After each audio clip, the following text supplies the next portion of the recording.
608번 문제 한번 보겠습니다. 지금 문제에서 우리가 미분을 공부하고 있는데 미분에서 뭐가 나오고 있어요? 방정식이 나오고 있죠. 그럼 간단하게 개념을 정리하면 우리가 미분에서의 방정식은 무슨 문제냐면은 x값을 직접 구하는 근을 구하란 문제가 아니라 근의 개수에 관련된 문제입니다. 됐습니까? 그럼 뭐합니까? 이렇게 방정식이 주어져 있으면 뭐합니까? 그래프를 그리셔야 돼요. 그래서 다시 뭐한다? 근의 개수를 구하기 위해서는 그래프를 그린 다음에 그래프의 교점의 개수를 이용해서 근의 개수를 구한다는 거죠. 그러니까 결국 내가 말하고 싶은 건 이런 문제 나오자마자 가끔씩 이런 애 보자마자 x에 뭔가를 집어넣어서 인수분해하려고 노력하는 사람이 있는데 그런 문제가 아니라는 거예요. 우리가 고등학교 1학년 때는 이런 문제를 쳐다보면은 인수분해하려고 노력했죠. 그런 문제가 아니라고요. 그럼 우리가 고1 때 배웠던 개념을 이용하면은 fx 이퀄 gx라는 방정식이 있다라고 하자고. 그럼 좌변이 fx니까 y는 fx 그래프를 그리고 우변이 gx니까 y는 gx를 그린 다음에 뭐합니까? fx와 gx 두 그래프의 교점의 x 좌표가 위에 있는 방정식을 만족시키는 뭐가 된다? 실근이 된다는 거죠. 다시 뭐라고? 방정식에서의 실근의 의미는 좌변이 fx니까 y는 fx, 우변이 gx니까 y는 gx. 그래서 두 그래프의 교점의 x좌표가 방정식의 실근이다. 됐습니까? 그럼 우리가 이러한 개념을 가지고, 너무 중요해요 이거. 이러한 개념을 가지고 문제 한번 풀어볼게요. 그럼 이런 문제 풀 때는 x가 쭉 나오는데 혼자 k가 있죠. k를 보통 이항시킵니다. 그럼 이제 뭐가 되는 거예요? 3x 4승의 마이너스 8x 3승의 6x제곱 플러스 24x는 k 이렇게 두는 거죠. 그럼 뭐 하는 거예요? 방정식을 함수로 바꾸는 거야. 그럼 일단 뭐 하는 거예요? y는 3x 4승의 8x 3승의 6x제곱의 24x라는 fx 좌변을 그리고 우변은 k라고 돼 있으니까 y는 k라는 x축에 평행한 상수함수를 그립니다. 됐습니까? 그 다음 문제에서 방정식인데 방정식이 중근이 있다란 말은 그래프로 따지면 접한다라는 말이에요. 접한대. 그 다음 또 방정식에서 두 개의 실근이라고 했는데 실근이란 말을 보면 그래프와 만난다 이렇게 기억해야 돼요. 방정식에서의 중근은 그래프로 따지면 접한다. 실근이라는 거는 만난다. 그럼 그래프를 한번 그려보자고. 그럼 요 4차 함수를 우리가 그리기 위해서 뭐합니까? 미분해야 되겠죠. 그럼 미분하면 y 프라임은 뭐 된 거예요? 12x 3승 마이너스 24x제곱 마이너스 12x 플러스 24가 이렇게 되겠죠. 그 다음에 얘를 12로 묶어버리면 x 3승 마이너스 2x제곱 마이너스 x 플러스 2가 이렇게 되겠죠. 됐습니까? 그럼 인수분해하기 위해서 x에다 얼마 집어넣으니까 1 집어넣으면 0 되겠죠. 그래서 봅시다. 1, 마이너스 2, 마이너스 1, 2. 그 다음에 여기다 1 넣으면 1, 마이너스 1, 마이너스 1, 마이너스 2, 마이너스 0이 이렇게 되겠죠.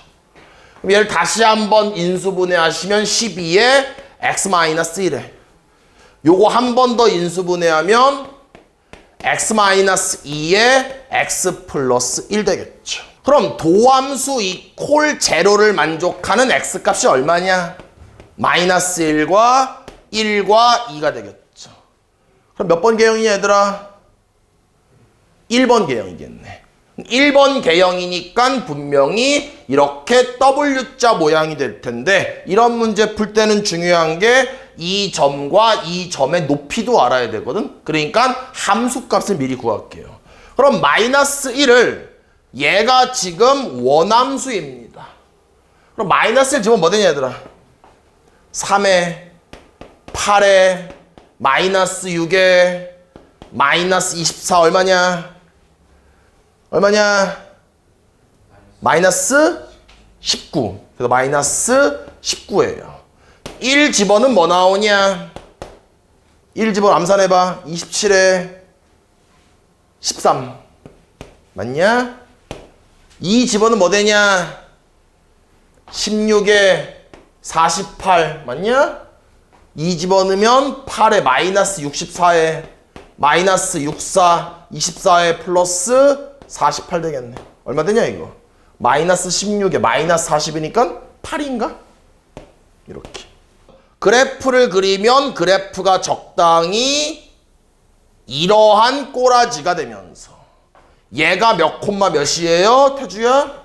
마이너스 1 콤마 마이너스 19. 얘는 몇 콤마 몇이냐 얘들아? 1 콤마 13. 얘는 몇 콤마 몇이냐? 2 콤마 8 된다는 거죠. 그럼 나는 또 이제 이 그래프를 그렸으니까 지금 뭔가 풀이가 약간 길어지는 것 같지만 이 정도 사차함수 그릴 줄 알죠 여러분들?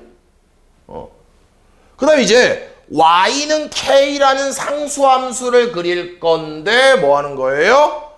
한 번은 접하면서 두 번은 만나야 돼. 맞냐? 답 몇 개 있을까? 2개야. 왜? 내가 상수함수를 이렇게 긋는 거야. 그럼 지나는 점의 y좌표가 13이니까 내가 y는 k를 그렸는데 k가 13이면 접하니까 중근, 만나면은 실근 이렇게 되겠죠. 그러냐? 또 있냐 얘들아? 또 있냐? k가 얼마일 때? 8일 때. 왜? 이런 식으로 y는 k를 그으면 접했네? 중근. 만나네? 실근. 만나네? 실근. 그래서 중근 하나, 실근 2개가 된다는 거죠. k 얼마 얘들아? 13하고 8 되면서 2개를 더하면 답 몇 번? 4번이 답이 되겠네. 614번 문제 한번 보겠습니다. 우리가 이 문제를 풀기 전에 하나만 연습 하나 해볼게요. 만약에 x축이 이렇게 돼 있고 y축이 돼 있고 어떤 그래프가 이런 식의 그래프였다라고 합시다. 원점을 통과하고 있어요. 이 그래프를 y는 fx라고 할게요. 그 다음에 y는 k라는 상수함수가 k 값에 따라서 오르락 내리락 움직이겠죠. 됐습니까? 근데 만약에 지금 내가 너네한테 fx 이퀄 k라는 방정식의 근에 대해서 물어본 거야. 이 막대기가 y는 k야. 그럼 y는 k가 이랬다라고 하자. 교점 몇 개냐? 하나. 그럼 실근 몇 개야? 이 방정식의 실근이 1개인 거야. 교점이 하나니까 실근이 1개. 또 하나 물어볼게. 그 실근은 양수냐 음수냐? 양수야. 왜? 교점의 x좌표가 y축보다 오른쪽에 있잖아. 그러니까 양수라는 거야. 됐습니까? 다시 한번 봐봐. 막 내려왔어. 요렇게 됐다라고 하자.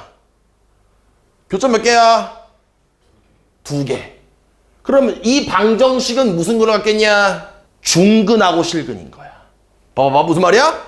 여기서 만났지. 무슨 근? 실근. 걔는 양수야, 음수야? 양수. 여기서 뭐 하고 있냐? 접하고 있지. 접하면은 무슨 근? 중근. 그 중근이 양수냐 음수냐?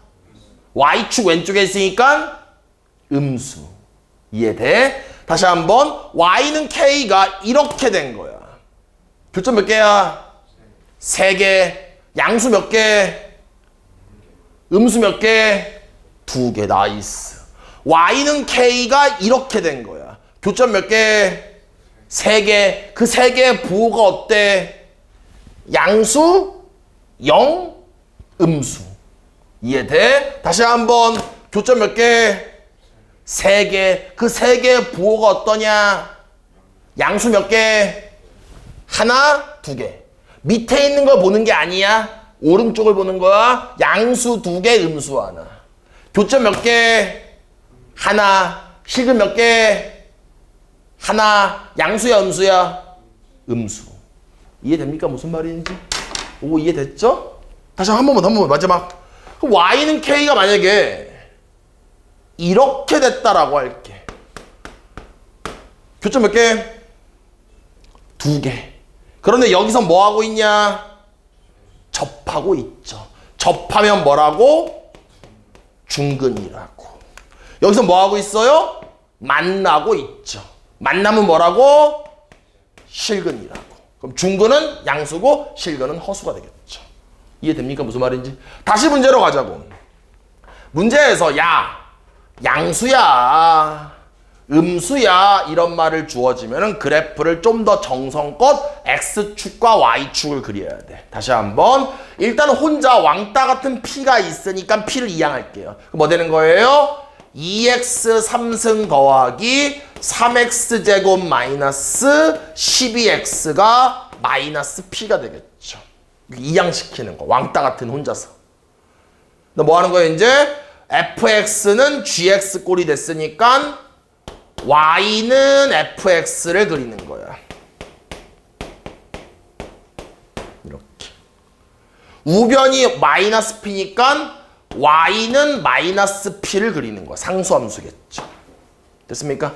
그런 다음 이제 뭐 하는 거예요? 3차 함수를 그리기 위해선 이 녀석을 미분해야 되겠죠. 그래서 미분하시면 y'은 6x 제곱 플러스 6x 마이너스 12가 되겠죠. 그럼 얘를요 6으로 묶으면서 인수분해까지 해버리면은 x 플러스 2에 x 마이너스 1 되겠죠. 그럼 도함수가 0 되는 x 값이 얼마 나옵니까? 마이너스 2와 1 나오겠네. 그럼 지금 도함수 이퀄 제로가 서로 다른 두 실근이 나왔으니까 그래프의 개형은 1번이 되겠죠. 그럼 그래프의 개형은 이런 식이 되고. 얘들아 이 점은 몇 콤마 몇이겠냐? 일단 x좌표 얼마 x좌표? 죄송합니다. 제가 뭐 하자고 했어요? 그래프를 잘 그리자라고 했죠. 무슨 말이에요? 이번에는 x축 y축을 그려야 돼. 이렇게. x축 y축 이렇게. 여기 원점. 그럼 마이너스 2를 집어넣으면 얼마냐 얘들 함수값. 여기다 집어넣어. 여기 이게 원함수예요. 마이너스 2 집어넣으면 마이너스 16에 플러스 12에 플러스 24 되겠네. 뭐 되냐 얘들아? 20. 그래서 마이너스 2, 20 이렇게. 됐습니까? 그 다음에 1, 얼마일까? 1, 마이너스 7이야? 이 점을 지나. 그러면서 x절편이나 y절편 조사하면 좋으니 가만히 봤더니 원점을 통과하네? 그래프 어떻게 되는 거예요? 이제 그래프를 잘 그리는 거야. 그래프를 이렇게 됐다가 여기가 극대점이면서 기어 내려왔다가 원점을 통과하면서 그래프가 이렇게 되겠죠. 분명히 제가 아까 1번 문제보다 훨씬 정성껏 그렸죠. 그럼 1번에서는 뭐 실근, 중근 여기까지만 얘기했는데 이번 문제에선 양수다, 음수다까지 따지고 있기 때문에 그래프를 좀 더 정교하게 그리셔야 됩니다. 그럼 다시 문제를 봤더니 야, 양수 하나야. 음수가 2개야. 뭐 어떻게 될지 감이 오냐 얘들아? 어떻게 되는 거예요? 이런 식이 돼야 되지 않겠습니까? 이런 식으로 얘가 y는 마이너스 p가 돼야 여기서 만나는 점의 x좌표가 분명히 y축보다 오른쪽이니까 양수일 테고. 양수 하나. 그 다음에 이 두 점은 분명히 y축보다 왼쪽에 있으니까 음수가 되겠죠. 그럼 내가 지금 마이너스 p를 그렸는데 마이너스 p의 범위가 어때야 될까요? 20보다 작다야 작거나 같다야? 작다. 왜냐면은 요 점보다는 쬐끔이라도 밑에 있어야 되잖아. 이렇게. 그 다음 또 뭐보단 커야 되겠냐? 0보다는 커야 되겠죠. 이제 마이너스를 곱합시다. 그럼 뒤에 있는 거에 마이너스 곱하니까 부등호 바뀌면서 이렇게 되고 얘가 p가 되고 0이 이렇게 되면서 p 범위 구하면서 답 구할 수 있겠네요. 619번 문제 한번 보겠습니다. 문제를 봤더니 n이 혼자 놀고 있죠. 이항시키는 거예요. 뭐 되는 거예요? 그러면은 x 3승 마이너스 3x제곱 마이너스 24x가 마이너스 n이 되겠죠. 문제에서 뭐라고 했어요? 얘가 서로 다른 세 실근이다. 실근이 세 개래요. 근데 우리는 방정식을 방정식으로 푸는 게 아니라 함수로 바꾸는 거죠. 뭐 하는 거예요? 일단 y는 x 3승에 3x제곱에 마이너스 24x라는 좌변을 그래프로 그리는 거예요. 그다음 우변엔 마이너스 n이니까 y는 마이너스 n이라는 상수함수를 그리는 거야. 그럼 이제 우리는 알아야 될 게 이 방정식에서 서로 다른 실근이 3개다가 내가 그래프 2개를 그렸을 때 그 그래프가 교점 몇 개다 얘들아? 교점이 3개라는 걸로 바꿔야 된다는 거죠. 됐습니까? 이번엔 그래프를 대충 그려도 되겠네요? 왜냐면 양수, 음수 물어보지 않고 있으니까. 그럼 얘를 가만히 봤더니 그래프를 그리기 위해서 뭐 한다? 바로 미분해야 되겠죠. 미분하시면 3x제곱 마이너스 6x 마이너스 24 되고 얘를 가지고 3으로 묶으면 x제곱 마이너스 2x 마이너스 8 되고 인수분해하시면 3에 x 마이너스 4에 x 플러스 2에 도함수 이퀄 제로를 만족하는 x 값을 구했더니 마이너스 2와 4가 되는 거죠. 얘들아 그래프 몇 번이냐? 1번이죠? 보자. 그러면 3차 함수의 그래프의 개형은 이런 식으로 1번이 되겠죠. 그러면서 이 점에 x좌표가 마이너스 2, 마이너스 2를 원함수에 집어넣자. 그럼 뭐 되는 거예요? 마이너스 8에 마이너스 12에 플러스 48 얼마냐? 그냥 24. 그래서 얘가 24가 되겠죠. 그 다음에 이 점은 x좌표가 4야. 그럼 4를 원함수에 집어넣으면 64에 16에 마이너스 48에 4 집어넣으면 마이너스 얼마냐? 96인가? 이렇게. 여기가 마이너스 80이 되겠죠. 그런데 문제에서 이제 또 y는 마이너스 n이라는 상수함수를 그릴 건데 교점이 3개 되게끔 그려야 되니까 이런 식으로 그려야 되겠죠.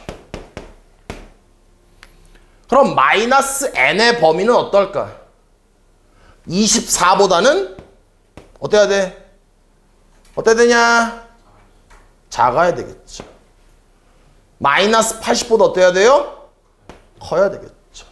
마이너스를 곱하시면 마이너스 24보다는 크고 뭐가? n이. 그 다음에 80 되면서 답 구할 수 있겠죠. 최대값은 79. 최소값은 마이너스 23 되겠죠.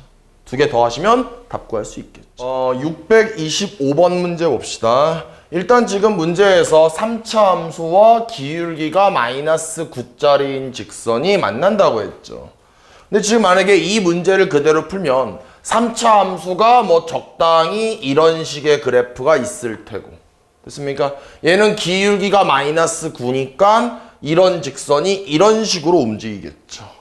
그랬을 때 세 점에서 만나려면 이런 그림이 돼야 되는데 이렇게 문제를 풀게 되면 세 점을 만나거나 혹은 두 점을 만나는 그 순간에 이 점이 무슨 점이 될지를 판단하기가 힘든다라는 거죠. 저 점이 극점이 아니라는 거야. 됐냐 무슨 말이야? 그러니까 문제를 이렇게 풀기가 힘들어. 그럼 어떻게 푸냐? 일단은 x 3승 플러스 6x 제곱에 얘는 마이너스 9x 플러스 k라고 식을 세우는 거죠. 그런데 기울기가 마이너스 9짜리인 직선을 위아래로 움직이기가 불편한 거야. 그럼 최대한 우변은 간단한 문자 하나면 좋겠죠. 그래야 상수함수가 되면서 기울기가 0이 되니까. 그 뭐 하는 거예요? 마이너스 9x를 이항합니다. 얘는 x 3승에 6x 제곱에 플러스 9x. 이거는 뭐 된다? k가 이렇게 되겠죠. 됐습니까? 그럼 이제 드디어 좌변을 fx, 우변을 gx라고 한다면 y는 x 3승에 6x 제곱 플러스 9x 그래프를 그리고 우변이 k니까 y는 k라는 그래프를 그리는 거죠. 됐습니까? 그럼 이제부터 이 3차 함수를 그리기 위해서 뭐 한다? 미분하는 거죠. 그럼 얘를 미분하면 y'은 3x제곱 플러스 12x 플러스 9가 되겠죠. 그럼 얘를 3으로 묶으면서 인수분해까지 해버리면 x 플러스 3, x 플러스 1 이렇게 되고 도함수 이퀄 제로를 만족하는 x 값이 마이너스 3과 마이너스 1 되겠죠. 됐습니까? 그럼 도함수 이퀄 제로가 서로 다른 두 실근을 가지니까 그래프의 개형은 3차 함수가 1번 개형이 되고 얘들아 이 점은 x좌표가 얼마냐? 마이너스 3이겠죠. 그럼 마이너스 3을 여기 있는 원함수에다가 집어넣을게요. 얼마 되냐? 암산해봐. 0. 됐습니까? 그래서 여기가 0 되겠죠. 잘했어. 이번엔 이 점의 좌표는 x좌표를 뭐라고 한다? 마이너스 1 되겠죠. 그럼 마이너스 1도 원함수에 집어넣자고. 얘들 얼마 되겠냐? 마이너스 4. 이렇게 되겠죠. 그 다음 이번에는 y는 k라는 x축에 평행한 상수함수를 그리면 되겠네요. 그래서 이런 식으로 y는 k를 그리면 되겠죠. 됐냐 얘들아? 그래야 교점이 하나, 둘, 셋. 그러면 k는 어때야 돼요? 0보다는 조금이라도 밑에 있어야 되니까 0보단 작고 극소점보단 조금이라도 위에 있어야 되니까 마이너스 4보다 크다가 되면서 우리가 답을 구할 수 있겠죠. 가능하시죠? 이 문제 포인트는 중요한 게 뭐냐면은 3차 함수와 기울기 마이너스 9짜리인 직선을 얘를 움직이기가 골치 아프니까 마이너스 9x를 좌변으로 이항시켜서 좌변은 여전히 3차 함수가 되고 우변을 상수함수로 만드는 게 이 문제 포인트입니다. 됐습니까? 다음 문제 봅시다. 629번 문제 봅시다. 우리가 도함수 활용 1에서 접선을 배울 때 우리 뭐 했어요? 곡선 밖의 점이 주어졌을 때 접선을 구하는 걸 우리는 접선의 방정식 3번 유형이라고 했었죠. 그럼 해결책이 뭡니까? 필기하세요. 간단하게 이런 식으로 y는 x 3승 마이너스 kx라는 3차 함수가 있다라고 합시다. 뭐 굳이 그림을 그리지 않아도 되긴 돼요. 그 다음에 곡선 밖의 점이 있는데 이 점을 1,1이라고 할게요. 그럼 이 점에서 곡선에다가 이런 식으로 접선을 그었어요. 그럼 분명히 접선이기 때문에 당연히 접점이 있겠죠. 그 접점이 얼마인지 모르니까 알파 콤마 알파 3승에 k 알파라고 이렇게 잡을게요. 모르니까. 그럼 이렇게 점을 잡는 순간 두 점을 지나는 직선의 기울기 평균 변화율과 특정한 점에서의 기울기 순간 변화율 어떻다? 같다라는 걸 알 수 있죠. 그럼 두 점을 지나는 직선의 기울기 평균 변화율은 x 좌표끼리 뺀 것 분의 y 좌표끼리 빼면은 알파 3승 마이너스 k 알파 마이너스 1 되겠죠. 이렇게 평균 변화율과 순간 변화율은 원함수를 미분한 다음에 x좌표가 알파인 점에서의 접선의 기울기니까 집어넣으면 되겠죠. 뭐 됩니까? 3알파 제곱 마이너스 k가 이렇게 되겠죠. 그래서 이렇게 평균 변화율과 순간 변화율 같다라고 봅니다. 그럼 양변에 알파 마이너스를 곱하자고 뭐 되는 거예요? 알파 3승에 k 알파 마이너스 1에 3알파 3승에 마이너스 k 알파에 마이너스 3알파 제곱에 플러스 k가 되겠죠. 그럼 봤더니 이 녀석과 이 녀석은 지워지고 모조리 우변으로 이양할게요. 그럼 뭐 됩니까? 2알파 3승 그 다음에 마이너스 3알파 제곱 그 다음에 뭐 됐냐? 플러스 k 플러스 1은 0이 이렇게 되겠죠. 그럼 지금 이 상태에서 내가 전에 이걸 뭐라고 설명했냐면 막 필기하면서 이 식을 세우면 나중에 필기노트 확인 한번 해보세요. 아시겠죠? 뭐라고 필기하냐면 여기서 알파의 실근의 개수가 결국 뭘 의미한다라고 했었지? 접선의 개수라고 제가 필기했습니다. 됐습니까? 무슨 말인지. 왜? 알파가 의미하는 게 접점의 x좌표이기 때문에 알파가 만약에 2개야. 그러면 접점의 x좌표가 2개고 접점이 2개란 얘기니까 접선이 2개인 거야. 맞습니까? 이렇게.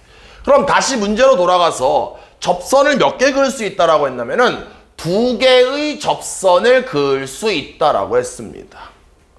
그럼 우리가 일로 와서 많은 아이들이 여기까지 온 다음에 갑자기 당황하는 거야. 왜? 아니 분명히 알파에 관한 3차 방정식이 만들어졌는데 K 값을 전혀 모르니까 인수분해가 안 된다라는 거죠. 하지만 우린 뭘 알고 있습니까? 접선이 2개구나. 그럼 알파의 실근이 2개구나 이렇게 된다는 거죠. 됐습니까? 그럼 어떻게 하면 되냐? 근데 또 3차 방정식이야. 판별식을 쓸 수도 없어. 인수분해도 안 돼. 어떻게 하면 되니까? K를 살짝 이항합니다. 그럼 얘는 2알파 3승 마이너스 3알파 제곱 플러스 1은 마이너스 K로 바뀌는 거죠. 왜? 우린 뭘 하려는 거예요? 우린 또 알고 있는 게 방정식의 실근의 개수를 또 뭘로 바꾸려고 하는 거니까 그래프의 교점의 개수로 바꾸려고 하는 겁니다. 이해되냐 무슨 말인지. 그래서 요 K만 이항시킨 거야.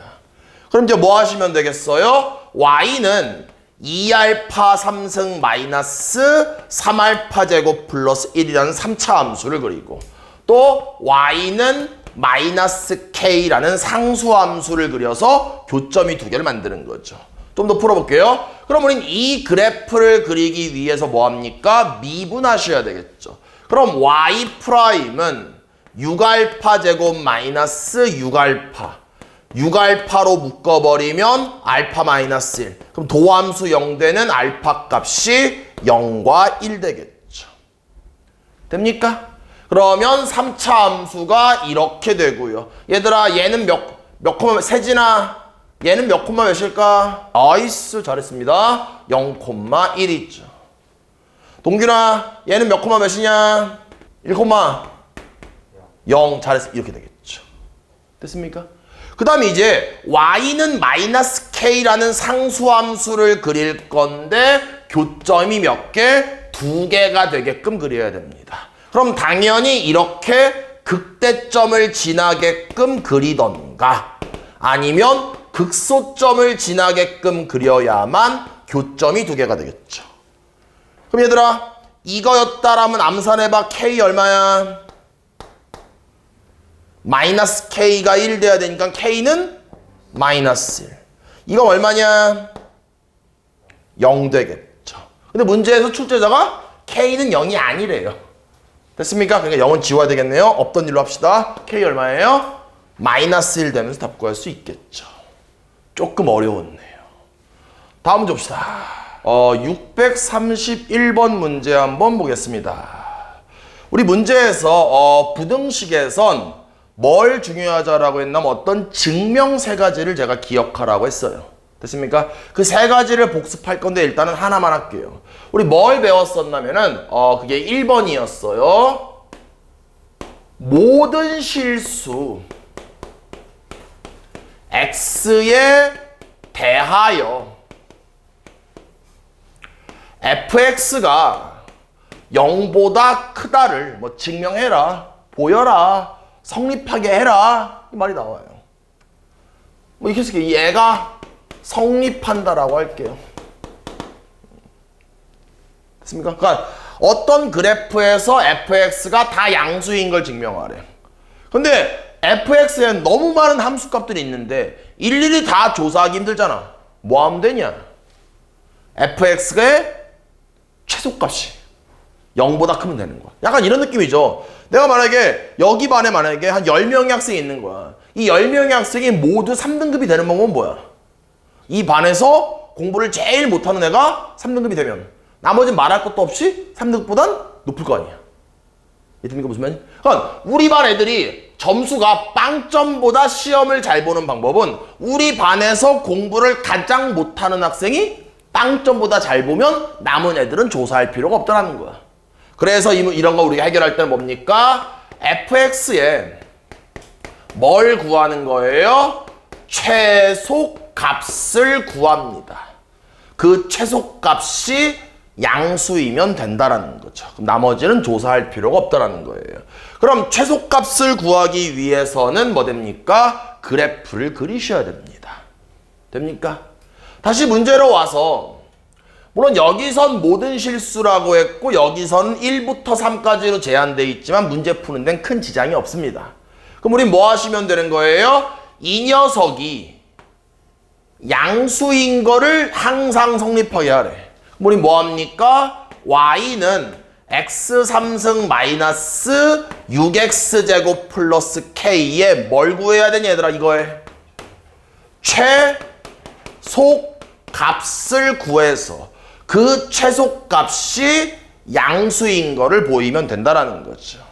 됩니까?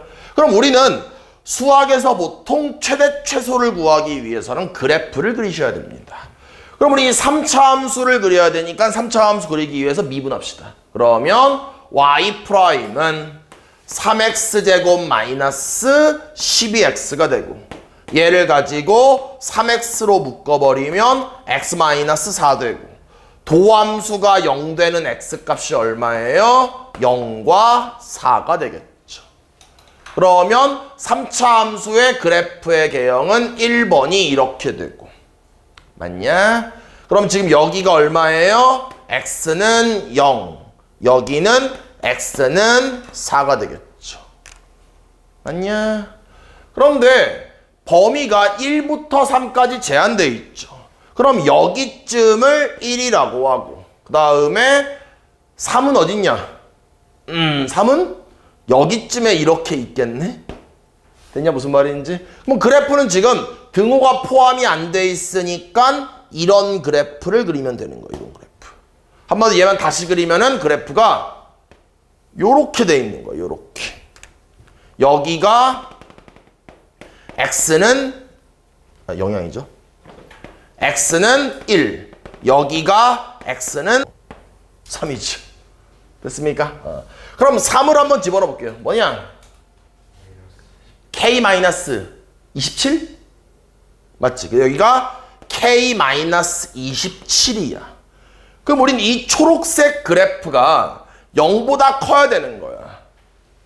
맞냐? 그럼 만약에 x축이 정확히 여기를 지난다 하더라도 이 그래프는 여기가 빵꾸 났기 때문에 x축보다 위에 있다라고 말할 수 있는 거죠. 그럼 결국은 이 점이 어때야 돼요? k-27인데 0보다 크거나 같아야 됩니다. 아니 아까는요 최소값이 0보다 커야 된다면서요. 근데 얘는 최소값이 없어 빵꾸 난 거야. 그러니까 이번엔 0보다 크거나 같아도 되는 거예요. 그래서 k는 27보다 크거나 같다가 되면서 답을 구할 수 있겠네요. 조금 애매하게 약간 어려울 수 있는 문제입니다. 다음 문제 봅시다. 634번 문제 한번 봅시다. 이렇게 부등식 문제는 보통 모든 애들을 좌변으로 이항시키는 게 좀 더 안 헷갈립니다. 그래서 이항시킬게요. 뭐 되는 거예요? 4x 3승 마이너스 3x제곱 마이너스 6x 마이너스 k가 0보다 크거나 같다. 이렇게 합시다. 됐습니까? 그럼 얘가 성립하는 걸 보이기 위해선 우린 뭐합니까? 이 녀석의 뭘 구해요? 최소 값을 구하고 그 최소 값이 0보다 크거나 같다를 보이면 되겠죠. 이해됩니까? 그럼 얘를 보이기 위해선 우리가 최소 값을 구해야 되고 그러기 위해선 이 함수를 그려야 되겠죠. 우린 지금부터 y는 4x 3승 마이너스 3x제곱 마이너스 이걸 그리는 거야. 뭐하냐? 미분해야 되겠죠. 얘를 미분하면 y 프라임은 12x제곱 마이너스 6x 마이너스 6이 이렇게 되겠죠. 얘를 6으로 한번 묶어봅시다. 그럼 이게 뭐 되는 거예요? 2x제곱 마이너스 x 마이너스 1 되고 인수분해 하시면 마이너스는 이렇게 오겠죠. 그럼 다시 한번 정리하시면 6에 2x 플러스 1에 x 마이너스 1 되고 그럼 도함수가 0 되는 x 값이 마이너스 2분의 1과 1 되겠죠. 됐냐 무슨 말인지? 그럼 그래프의 개형이 적당히 이렇게 1번 개형이 되면서 이 점의 x좌표는 마이너스 2분의 1 이 점의 x좌표는 1 되겠죠.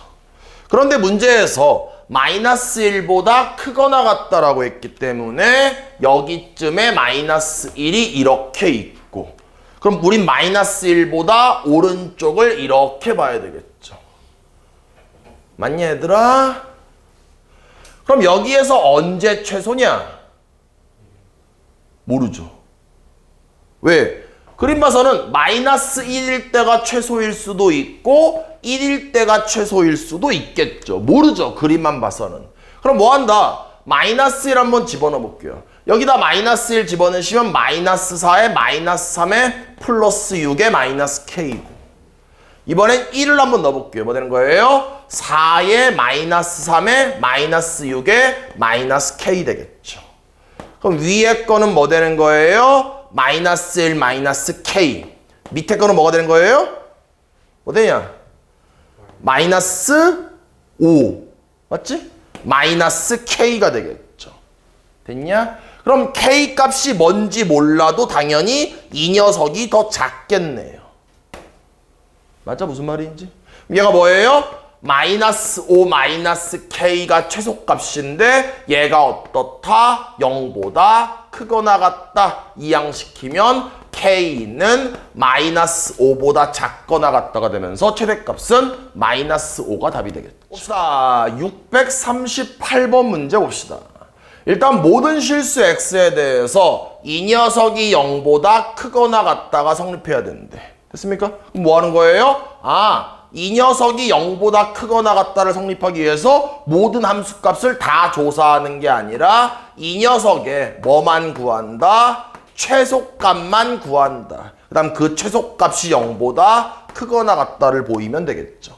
그럼 우린 지금부터 y는 x 4승에 4k 3승에 x가 이렇게 있는데 이 녀석의 그래프를 그려야 될 거 아니야. 4차 함수를 그려야 되죠. 뭐 한다? 미분해야 되겠죠. 그럼 y 프라임은 4x 3승에 4k 3승이 되고 이 녀석을 4로 묶어버리면 x 3승 더하기 k 3승이니까 인수분해하시면 x 플러스 k에 x제곱 마이너스 kx 플러스 k제곱이 이렇게 되겠죠.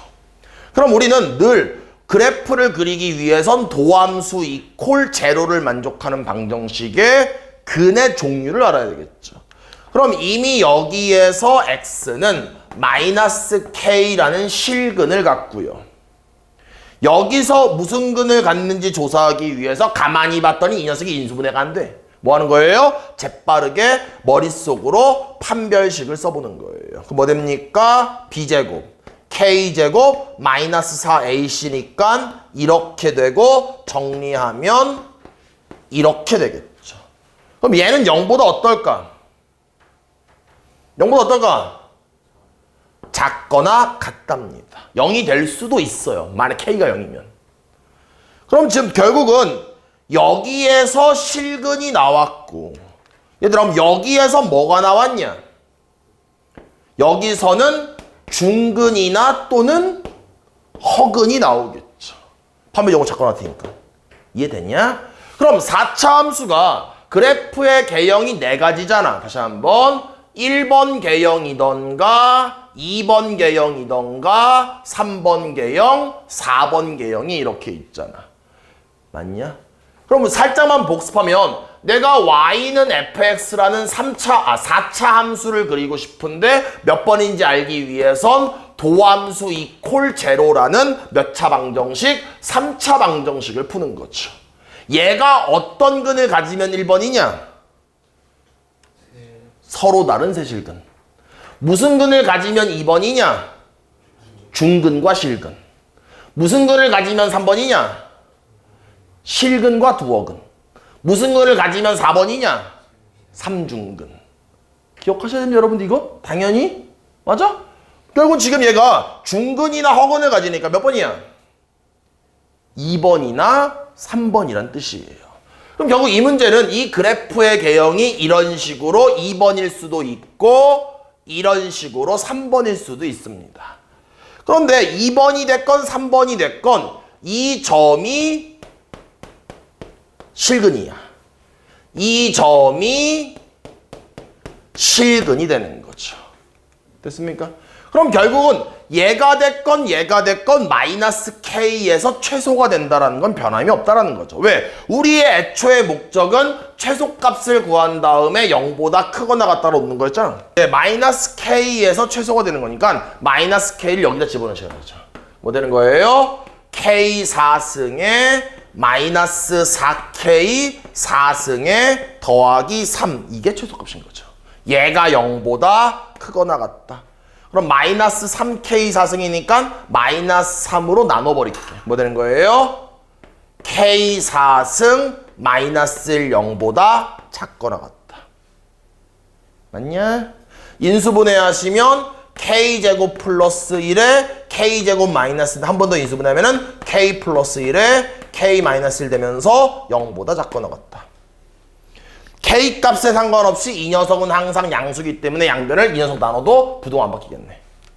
그럼 결국은 이만큼만 남게 되면서 k의 범위는 마이너스 1보다 크거나 같고 1보다 작거나 같다가 되면서 답을 구할 수 있겠네. 640번 문제 봅시다. 일단 지금 문제에서 fx 그래프가 gx보다 위에 있다라고 했죠. 됐습니까? 그러면 위에 있으면 당연히 함수값이 큰 거잖아. 됐습니까? 그럼 뭐가 되는 거예요? 결국은 항상 위에 있으니까 결국은 필기하세요. 그럼 모든 실수 x에 대하여 뭐가 되는 거예요? fx가 gx보다 위에 있으니까 큰 게 된 겁니다. 그럼 제가 이제 개념 한번 여러분들이 한번 확인해 보시면은 부등식에선 제가 3가지를 기억을 하라고 했어요. 그럼 이런 거 어떻게 푸냐? gx를 이항시키는 거예요. 그게 뭐 됩니까? fx-gx가 0보다 큰 거고.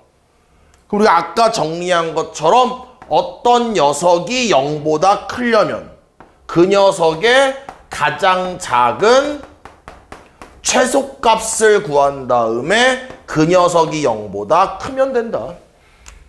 됐습니까? 그럼 이제 fx에다가 gx를 빼야 되니까 여기 fx에다가 gx를 뺄게요. 그러면 fx-gx를 뭐 되냐 얘들아? x 4승에 요거들이 지워지네. 그 다음에 빼면은 마이너스 6x제곱. 그 다음에 마이너스 8x 플러스 a가 이렇게 되겠죠. 됐냐? 그럼 우린 지금부터 이 그래프를 그려야 되니까 우린 항상 그래프를 그리려면 미분해야 되겠죠. 그 미분한 걸 y'이라고 하면은 4x 3승 마이너스 12x 마이너스 8 얘를 인수분해해야 되니까 보자. 얼마 집어넣으면 0 되냐 x에다가 얘들아 마이너스 1 뭐 됩니까? 그러면은 보자.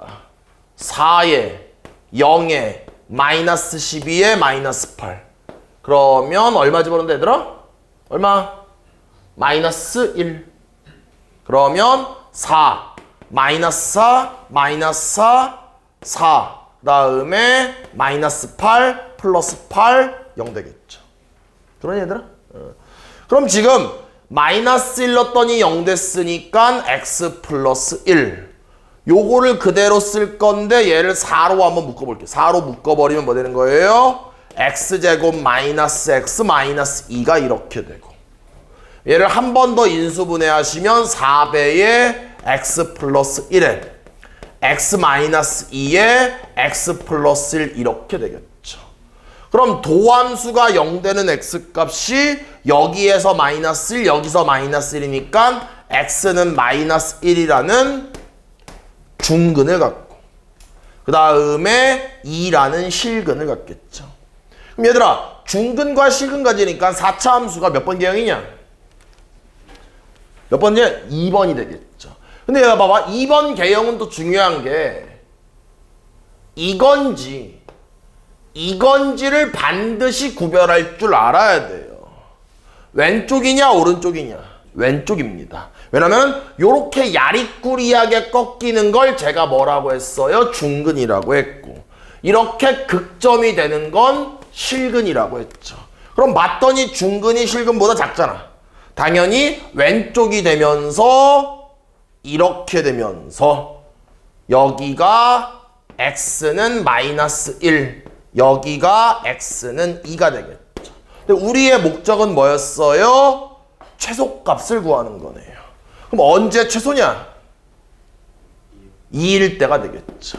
그럼 그 2를 요 원함수에다가 집어넣자고. 그럼 2를 집어넣으면 함수값이 16에 2를 집어넣으면 마이너스 24에 마이너스 16에 더하기 a. 뭐 되냐 y좌표가?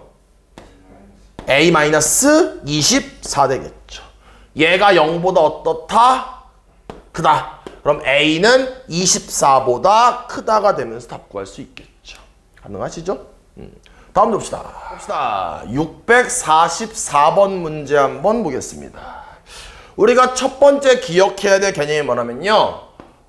변이라는 개념이 있어요. 간단하게 말하면 그냥 위치라는 뜻이라고 기억하면 돼. 위치야. 그 다음에 여기선 세 가지 개념이 중요한데 속도라는 개념이 있습니다. 그 다음에 마지막으로 가속도라는 개념이 있죠. 됐습니까?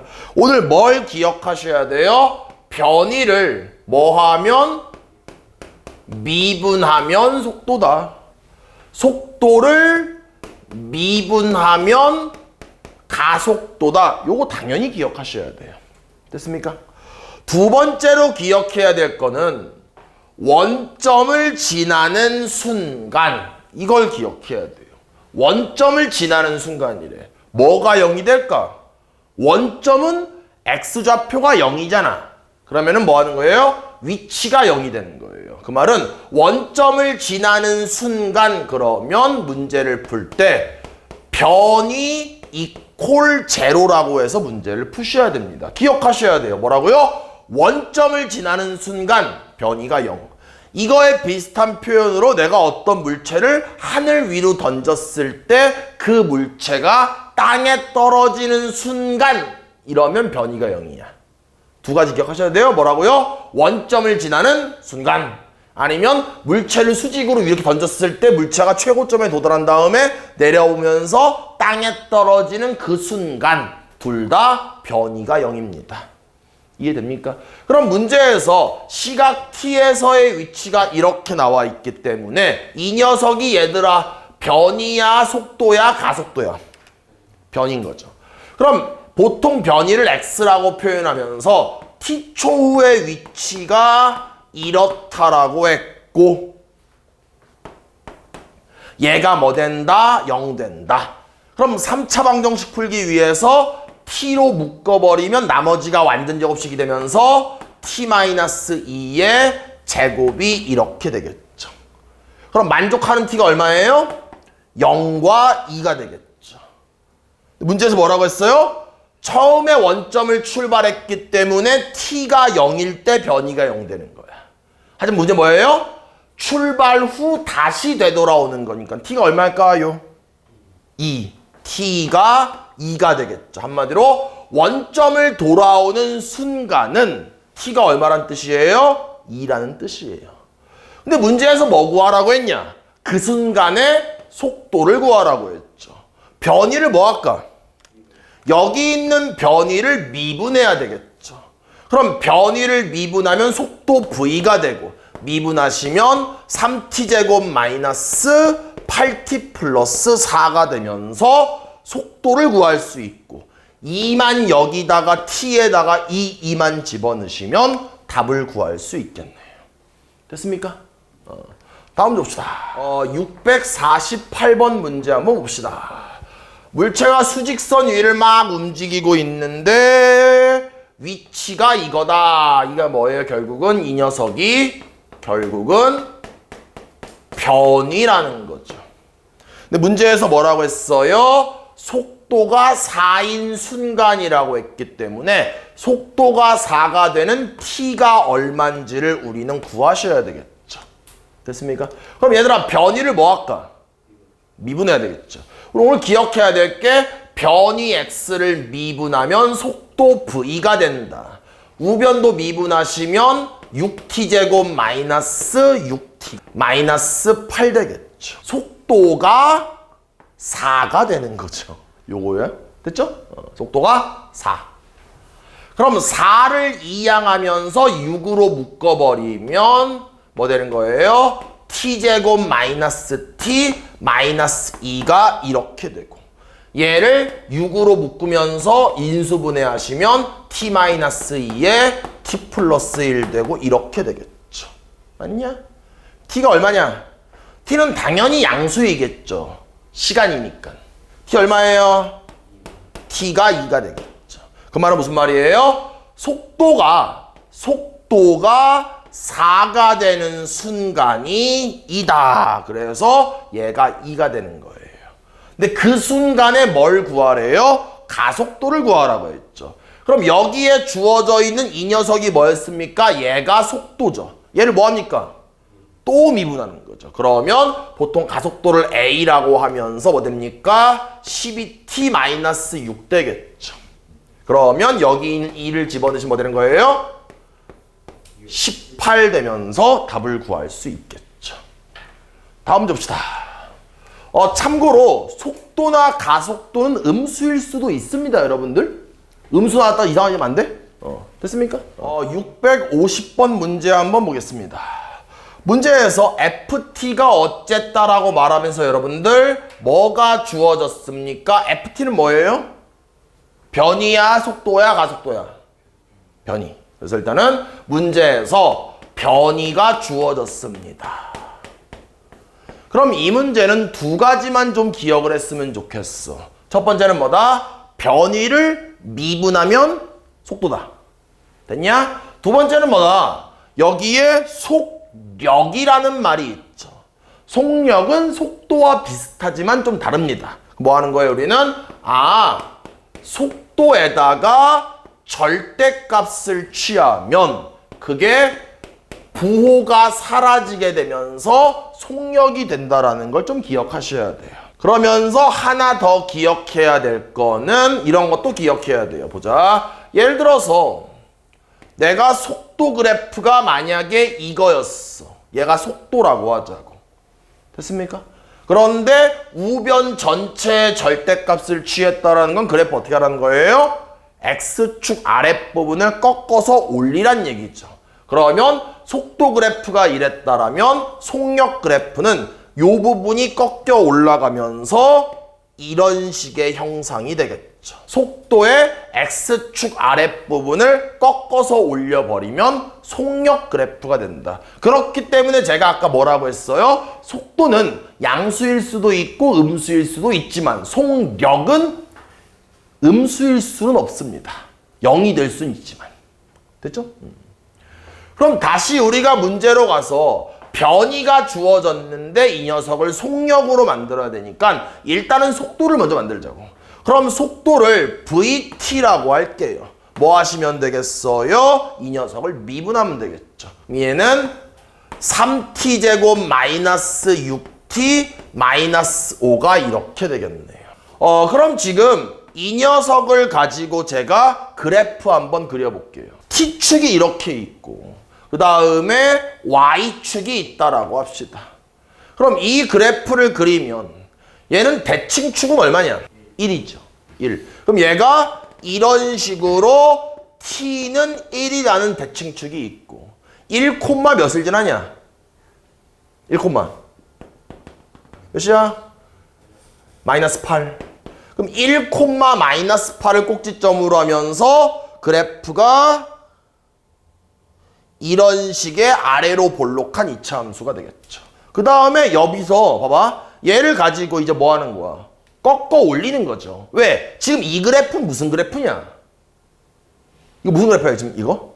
속도 그래프야. 또 참고로 얘들아 여긴 얼마냐? 마이너스 5예요. 그럼 그래프를 다 쳐다보는 게 아니라 Y축의 오른쪽만 보셔야 돼요. 왜? T는 음수일 수 없을 거 아니야. 이렇게 되겠죠 그래프가. 됐냐? 얘를 꺾어 올리는 거라고. 그럼 그래프 됩니까? 여기가 되면서 이렇게 되면서 여기가 이렇게 되겠죠. 그러면서 여기에 y좌표가 8이 되고요. 여기는 5가 이렇게 되겠죠. 가능하시죠? 근데 이제 문제에서 0부터 3까지로 제한했죠. 그럼 3이 어디 있는지 알아야 될 것 같아. 그럼 3이 어디 있는지 알기 위해선 3을 한번 집어넣어 볼게요. 뭐 되냐? 27에 18에 마이너스 얼마냐? 4. 그럼 지금 여기쯤에 3을 집어넣으면 4네. 봐봐. 그러면 3이 어디 있었겠냐? 여기쯤에 3이 있었겠다. 이렇게. 왜냐면 함수값이 양수 나왔잖아. 지금 속도에서. 그러니까 얘가 이렇게 되면서 이 점이 얼마다 얘들아? 3이었나? 4? 4가 이렇게 되겠죠. 요 말 이해되냐? 그러면 그래프를 요 초록색만 쳐다봐야 돼. 최대값이 얼마일까요? 얼마일까요? 요 점에 y좌표 8 되겠죠. 가장 높은 점이니까. 그래서 답은 8이 되면서 답을 구할 수 있겠네요. 조금 어려울 수 있습니다. 다음 봅시다. 652번 봅시다. 문제를 바로 풀기 전에 몇 가지 기억을 합시다. 우리가 변이와 속도와 가속도를 배우는데 가장 많이 나오는 건 결국 속도입니다. 됐습니까? 그럼 속도는 두 가지를 가지고 있어요. 첫 번째는 뭐냐면 크기를 가지고 있습니다. 그 말은 무슨 말이에요? 얼마나 빠른지, 얼마나 느린지를 표현하고 싶은 거야. 그런데 두 번째는 속도와 속력의 차이점이야. 예를 들어서 우리가 좀 더 복습한다라면은 속력이라는 녀석은 크기만 가지고 있어. 그런데 속도라는 녀석은 크기와 방향을 가지고 있죠. 이게 크기만 가지고 있는 건 스칼라라고 하고 방향도 함께 가지고 있는 건 벡터라고 하죠. 됐습니까? 그래서 중요한 건 속도에서 속도라는 녀석이 방향을 가지고 있다라면은 그런 방향을 표시해야 되겠죠. 그래서 뭘 이용해서 표현합니까? 속도의 부호를 이용해서 우리는 운동 방향을 표현합니다. 좀 더 자세히 한번 복습할게요. 속도가 양수였어요. 속도가 음수일 수도 있겠죠. 그럼 어떤 물체는 우린 수학 2에서 어떤 물체는 1차원 개념의 운동이어야 돼. 1차원이 뭐예요? 좌우로 움직이던가 상하로 움직여야 돼. 수학2에서는. 그럼 그 물체가 좌우로 움직이고 있는데 플러스였다라면 오른쪽으로 가고 있다는 거고, 좌우 운동이었는데 속도가 음수라면 왼쪽으로 가고 있다는 뜻입니다. 이번엔 물체를 위로 던졌으면 위로 올라가다가 내려올 수 있겠죠. 그럼 속도의 부호가 양수였다라면 그 물체는 위로 올라가고 있다는 뜻입니다. 속도의 부호가 음수였다라면 그 물체는 밑으로 내려가고 있다는 뜻입니다. 됐습니까? 이렇게 속도의 부호를 가지고 운동 방향을 표현한다고. 그럼 이 문제에서 기억할 게 운동 방향을 바꾸는 순간 이렇게 말하고 있죠. 됐습니까? 그럼 운동 방향이 바뀐다라는 건 속도의 부호가 바뀐다라는 거야. 그럼 속도의 부호가 양수였다가 음수되던가 아니면 음수였다가 양수로 바뀌기 때문에 운동 방향이 바뀌는 순간은 뭐가 0 되겠어요? 속도가 0이 되겠죠. 그럼 이거와 비슷한 표현으로 물체를 던졌더니 최고점에 도달했대. 맞냐? 그럼 최고점에 도달했다는 건 결국 물체가 올라가다가 내려가는 걸로 바뀌는 순간인 거 아니야. 그것도 마찬가지로 운동 방향이 바뀌는 거죠. 속도가 0 됩니다. 그럼 우린 지금부터 4가지를 암기하자고. 저 좀 보세요. 아까 뭐였어요? 원점을 지나는 순간 뭐가 0 되냐? 변이가 0. 물체를 위로 던졌더니 땅에 떨어지는 순간 뭐가 0 되냐? 변이가 0 되는 거예요. 또 하나 기억합시다. 뭐였어요? 운동 방향이 바뀌는 순간 뭐가 0 되냐? 속도가 0. 물체를 던졌더니 물체가 최고점에 도달하는 순간 뭐가 0 되냐? 속도가 0이에요. 4가지를 기억하셔야 돼요. 그래서 속도가 0 된다. 그럼 여기에서 변이가 주어졌기 때문에 재빠르게 속도 V를 구하셔야 되겠죠. 양변을 미분하시면 3t제곱 마이너스 12t 플러스 9가 되고, 얘를 3으로 묶으면서 인수분해하면은 t-3에 t-1이 이렇게 되겠네요. 그럼 속도가 뭐 된다? 0 된다. t가 얼마냐? 1과 3이 되겠죠. 그런데 운동 방향을 2번 바꾼다라고 했으면은 1초일 때 바꾸고 3초일 때 바꾼 건데 그 바꾸는 순간의 위치를 각각 A, B라고 하겠대. 그럼 내 말은 첫 번째 바꾸는 순간이 t가 1일 때고 두 번째 바꾸는 순간이 t가 3일 때인데 이 순간의 위치와 이 순간의 위치의 거리를 구하래. 맞냐? 그럼 t가 1이 되는 순간에 위치를 구하고 싶다라면 이 1을 어디다 집어넣을까? 당연히 변위에 집어넣으셔야 되겠죠. 그럼 변위가 여기 있는 거야. 1 집어넣으면 얼마냐? 암산해봐.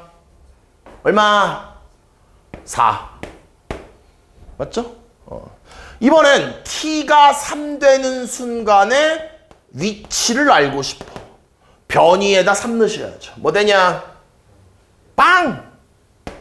거리가 얼마냐? 4. 됐습니까? 그래서 답 구할 수 있겠네요.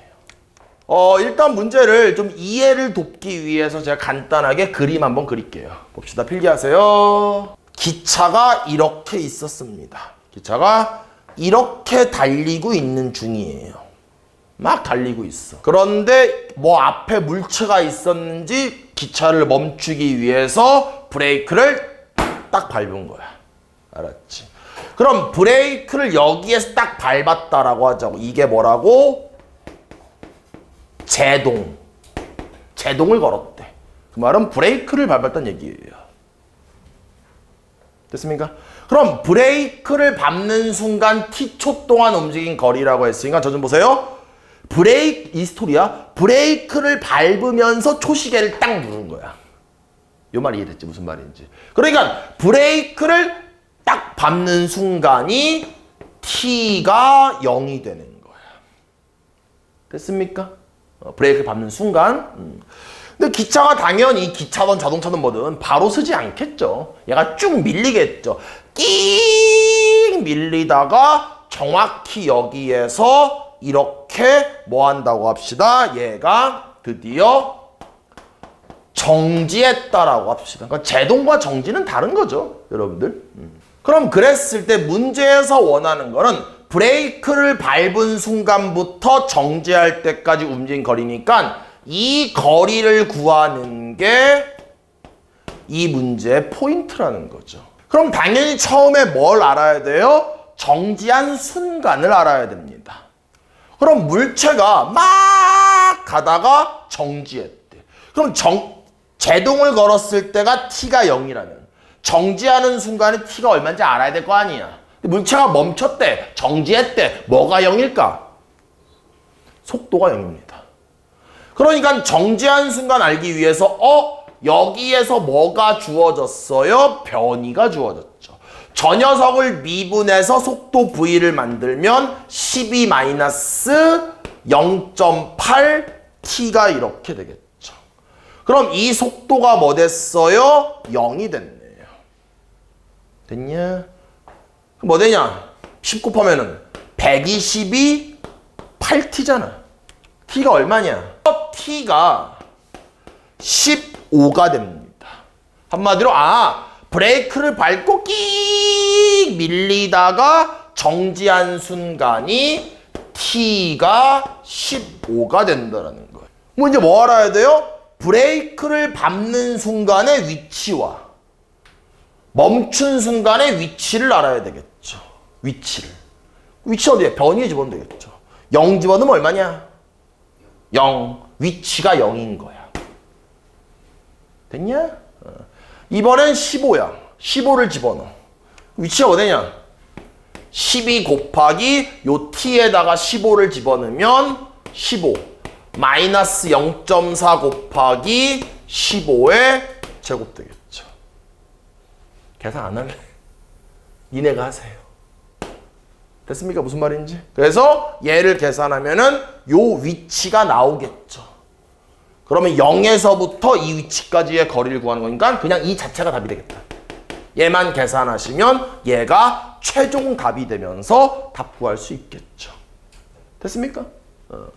다음 문제 봅시다. 661번 봅시다. 지면에서 뭐 수직으로 쐈대요. 그랬더니 어쨌다 말하고 있어요. 보자. 일단 지면이 이렇게 있다라고 하자고. 그럼 로켓가 쐈어요. 쭉 올라가다가 얘가 이렇게 떨어지겠죠. 그런데 이제 문제에서 최고점에 도달했을 때 그럼 봤더니 여기가 최고점이죠.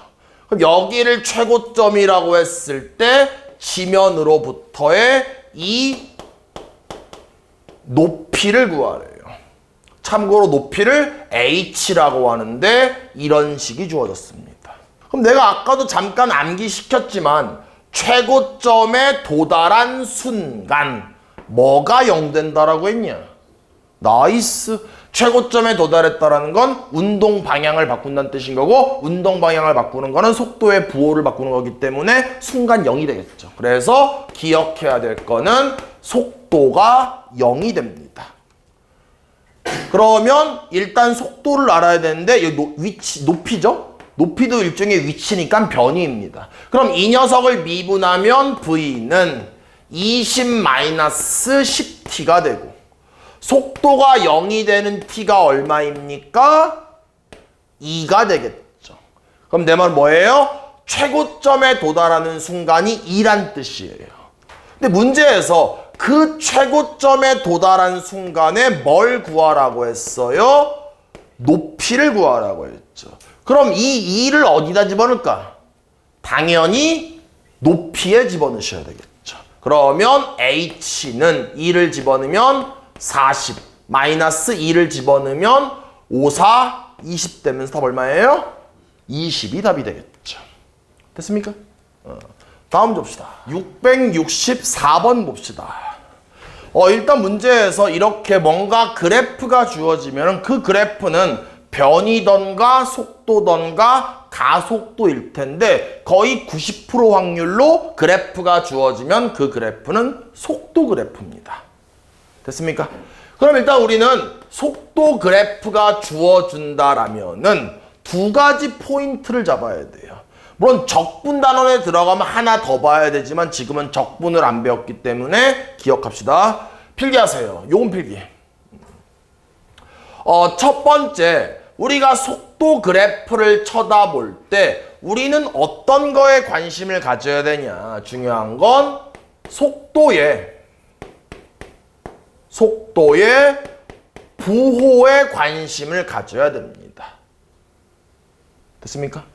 그 말은 그래프를 가만히 쳐다보면서 언제 X축, T축이죠? 밑에 있는지, 언제 밑에 있는지. 왜? 밑에 있으면 음수인 거야. 됐습니까? 그 다음에 언제 위에 있는지를 보셔야 돼요.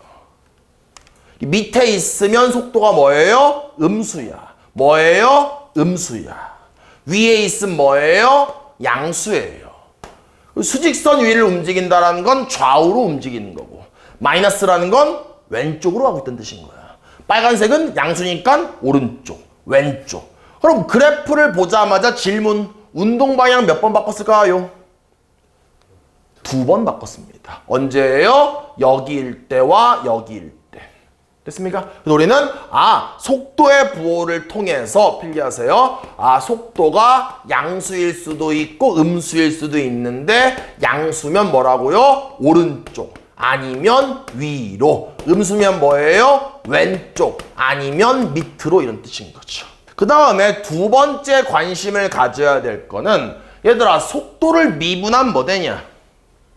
가속도죠. 다시 한번 봐봐. 우리가 속도를 미분하면 가속도가 되는데, 그 미분한다의 또 다른 기하학적 의미는 접선의 기울기를 구한다는 뜻이에요. 그럼 내 말은 이 그래프를 쳐다보면서 접선의 기울기를 구하면 그게 가속도라는 거야. 제가 질문할게요. 여기 F 보이죠? F일 때 가속도가 얼마일까? 0. 왜 0인 거야? F인 점에서의 접선의 기울기가 0이잖아.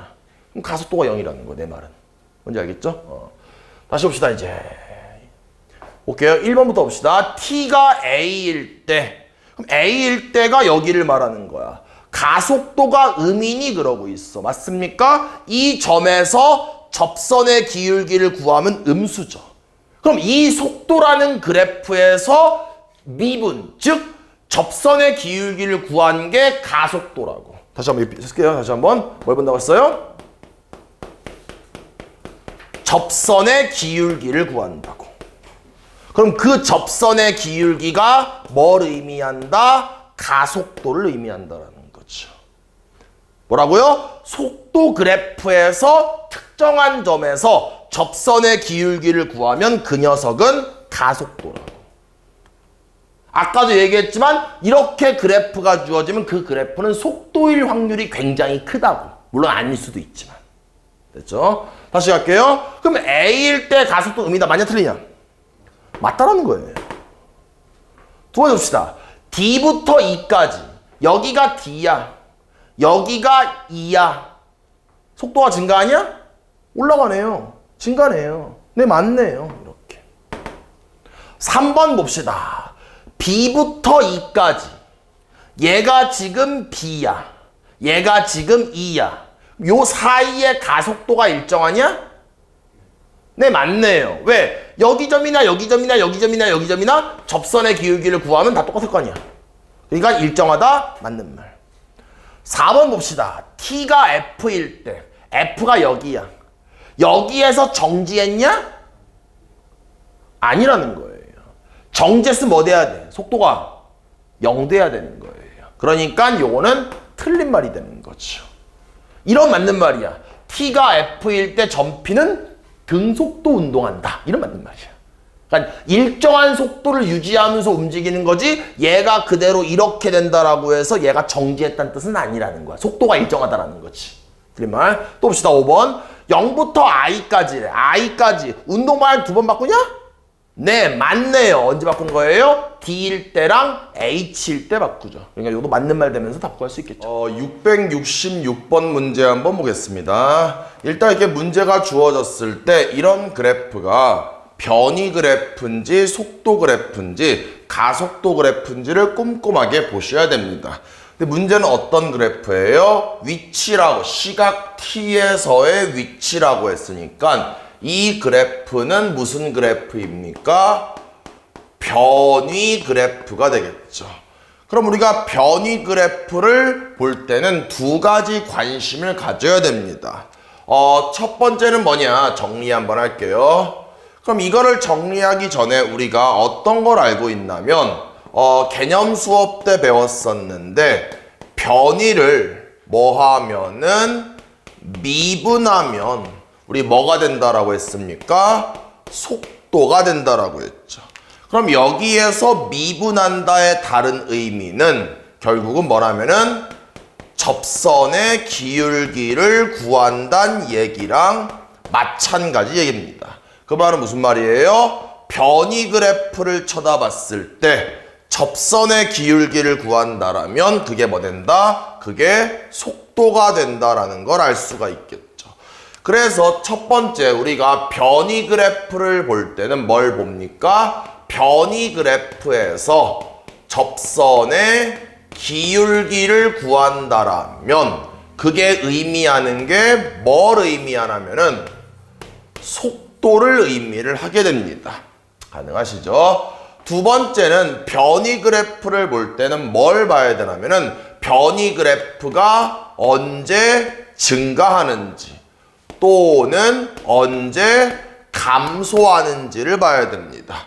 그래서 변이 그래프가 증가하고 있다라면은 증가하고 있는 동안에는 물체의 운동 방향이 뭐가 됩니까? 오른쪽으로 가고 있던가 위로 가고 있다는 뜻인 거고, 변이 그래프가 감소한다라는 건 음의 방향으로 간다는 거죠. 다시 한번, 변이가 증가하고 있다라는 건 양의 방향, 즉 오른쪽이나 위로 가고 있다.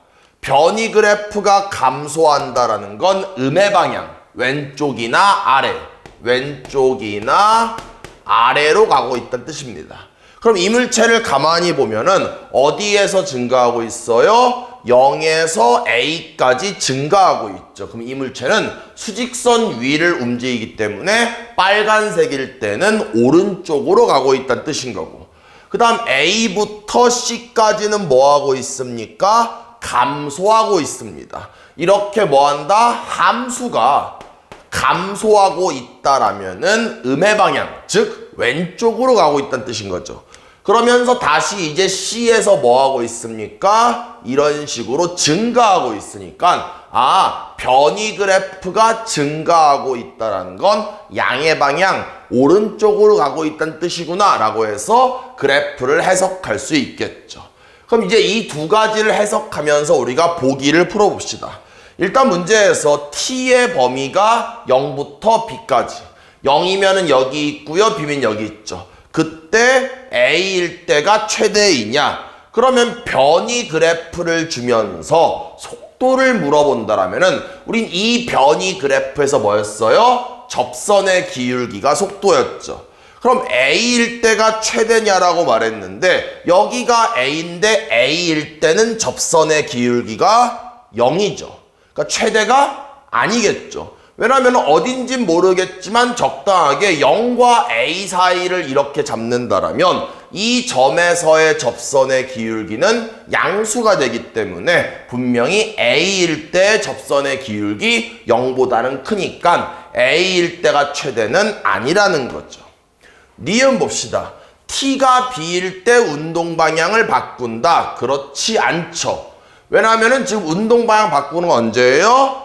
변이가 증가하다가 감소로 바뀌는 요 지점에서 운동 방향을 바뀌고, 또 이번엔 변이 그래프가 감소하니까 음의 방향으로 가다가 이 점을 지나면서 뭐하고 있어요? 증가로 바뀌고 있죠. 이렇게 변이 그래프에선 극점에서 운동 방향을 바꿉니다. 자세히 한번 우리 하나 기억합시다. 변이에선 뭐다? 극점을 찾으면 극점에서 운동 방향이 바뀌는 걸 아셔야 됩니다.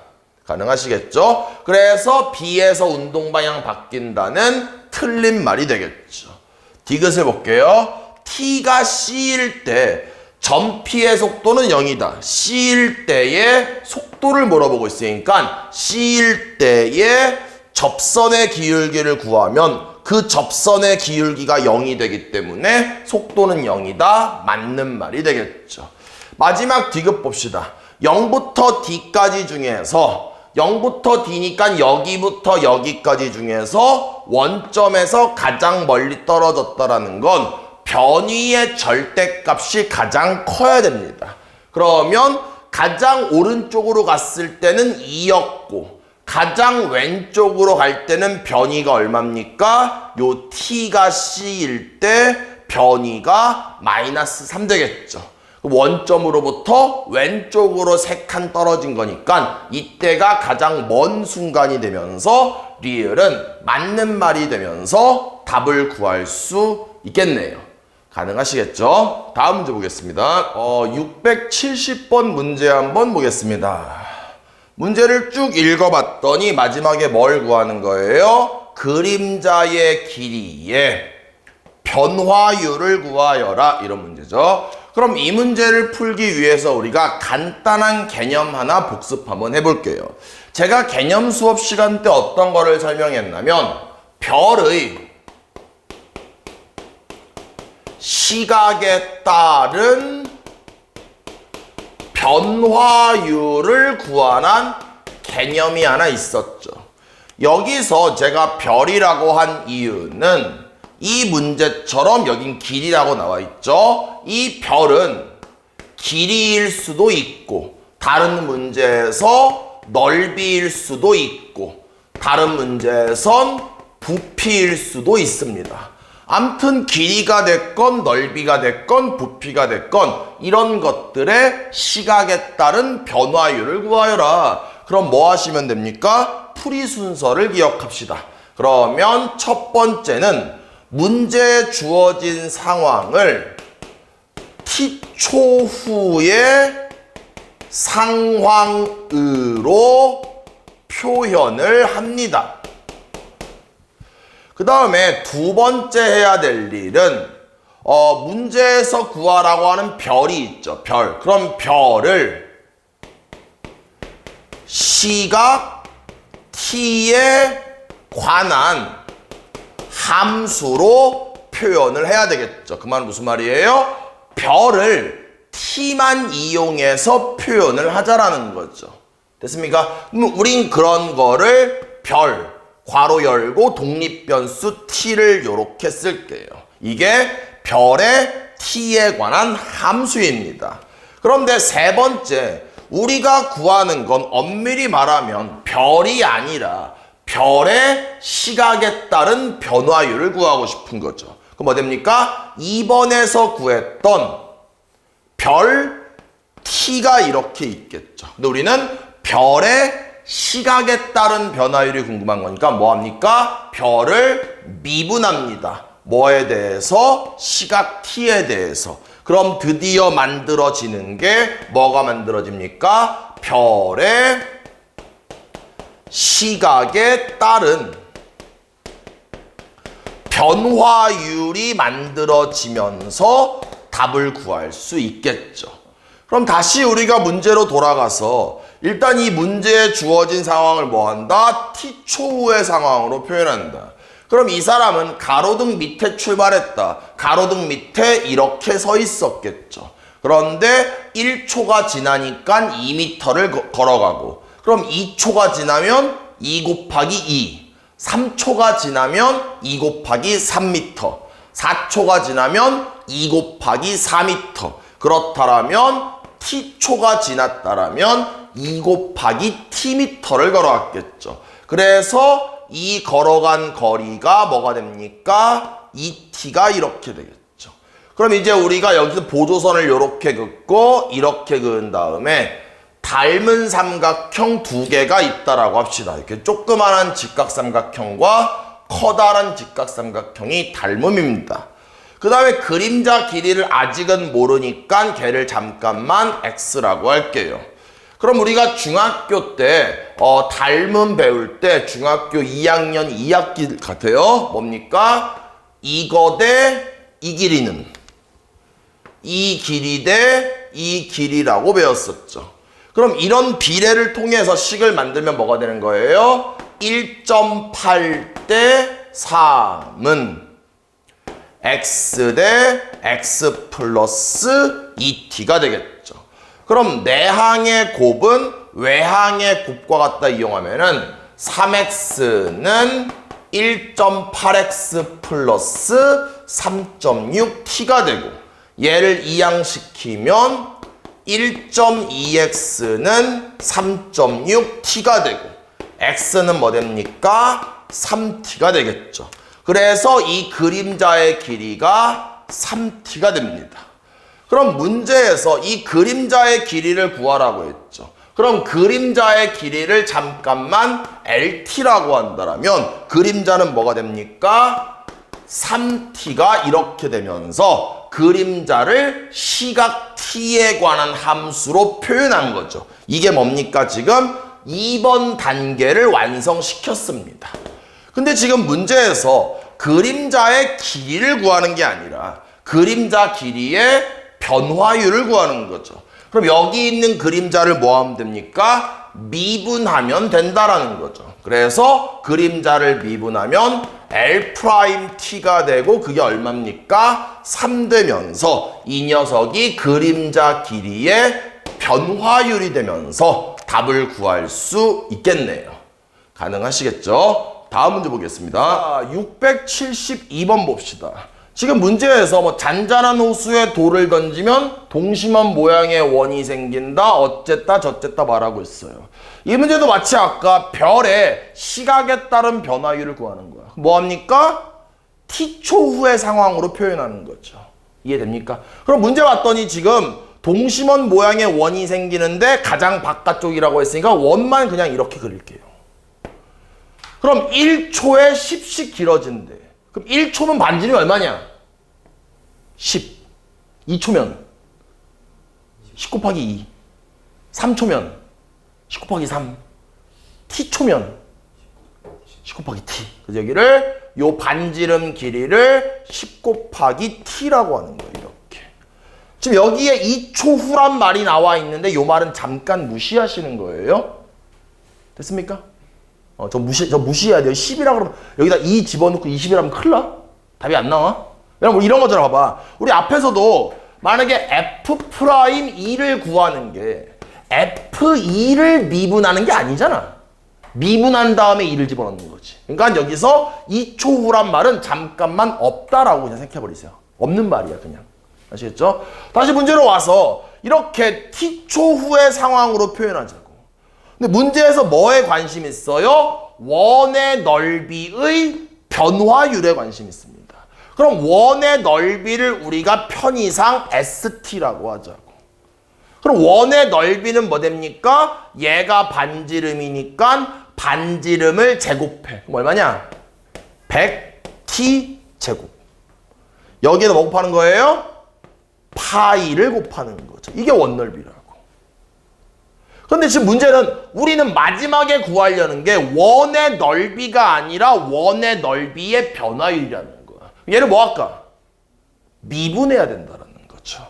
그러면 S'T는 2가 앞으로 떨어지면서 200파이 T가 되고 요 T에다 뭐 집어넣을까? 2초 후라고 했으니까 이 2를 집어넣으면 답 얼마냐? 400파이가 되면서 답 구할 수 있겠죠. A는 400이 답이 되겠네요. 됐습니까? 다음 문제 봅시다. 675번 문제 한번 봅시다. 지금 문제에서 반지름이 2cm인 구가 있다라고 했죠. 그런데 읽어봤더니 반지름이 몇 초 5mm씩 늘어나는데. 됐습니까? 그럼 일단 단위를 통일하는 게 좋을 것 같아. 그럼 5mm는 몇 cm냐? 0.5 5cm가 되겠죠. 됐습니까? 그럼 이제 이런 문제를 봤으면 얘도 별의 시각에 따른 변화율이라고.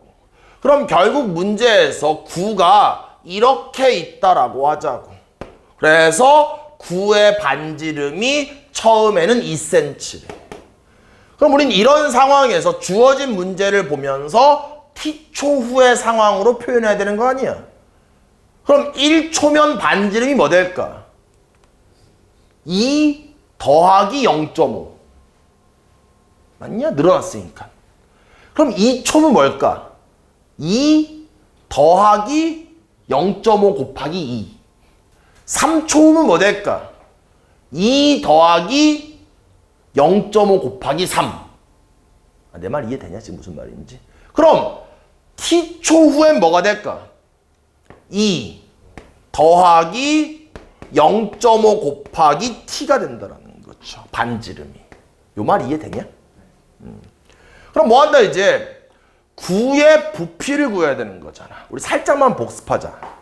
어떤 9가 이렇게 있을 때 이 9의 반지름을요 R이라고 합시다.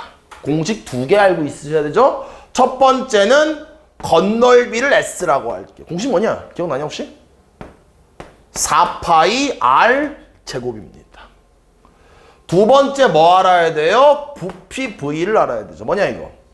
3분의 4 파이 R 세제곱이 됩니다. 참고로 하나 기억해야 될 게 부피를 미분하면 건널비가 됩니다. 됐습니까? 가능하시죠? 다시 봅시다. 그럼 이제 문제에서 우리가 관심을 가지는 건 일단은 부피죠. 그럼 부피를 V라고 한다라면은 3분의 4 파이에 반지름이 이거니까 2 플러스 0.5t의 3승이 되겠죠.